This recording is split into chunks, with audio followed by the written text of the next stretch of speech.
A few days ago, a friend of mine, I was describing my life experiences to and why I am where I am and how I can't quite piece together the puzzle or how it happened, but nonetheless it happened. And here I am. The response was that my life may be on the surface of things. In the secular world, my life may be hard to comprehend because of my living in the Word and not the world. We can read in the Bible that God says His ways transcend all understanding. We can read in Jeremiah 33:3 how God tells Jeremiah that He speaks in ways that we don't know, we don't understand. He'll show us things, great and unsearchable things that we don't know. So it's easy for an outsider, I suppose, to tell you, well, this is why I think you might have trouble piecing together the events that have happened and what's led you here. Simply because when you live in the world, things are different than when you live in the Word.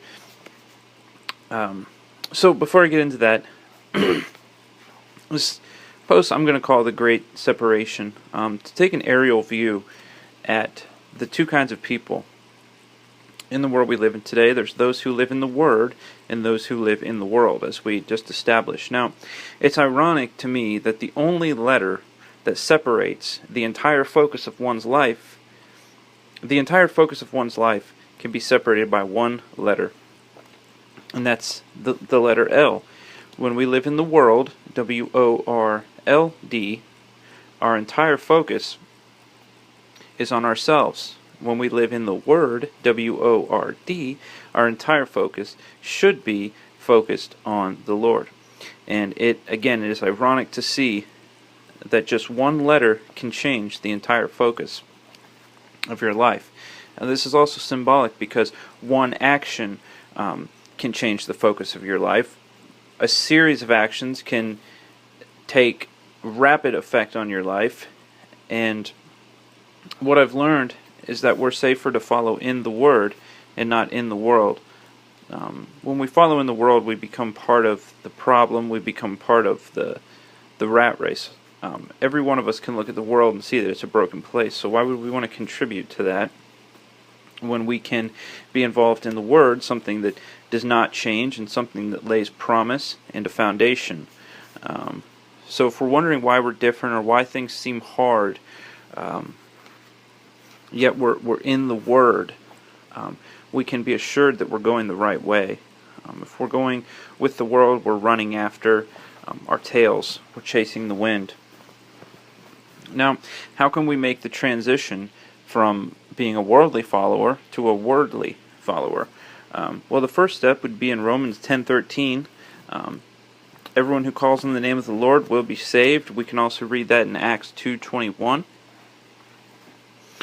So when we ask Jesus into our heart to transform our lives and to show us new things and to guide us, we make the transition from worldly to wordly. The second step would be baptized. We can read in Acts 2:40 what Peter says.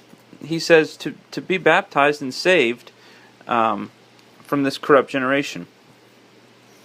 It says, the actual scripture in the New International Version says, with many words he warned them and he pleaded with them, save yourselves from this corrupt generation. Save yourselves from this crooked generation. So when we become baptized, let's just read verse 41. So then those who had received his word were baptized, and that day they were added, about 3,000 souls. So when we call on the name of the Lord, when we become baptized, we become His people, we become sealed in His Spirit and in His Word. So the key here is to ask yourself if you're living worldly or wordly.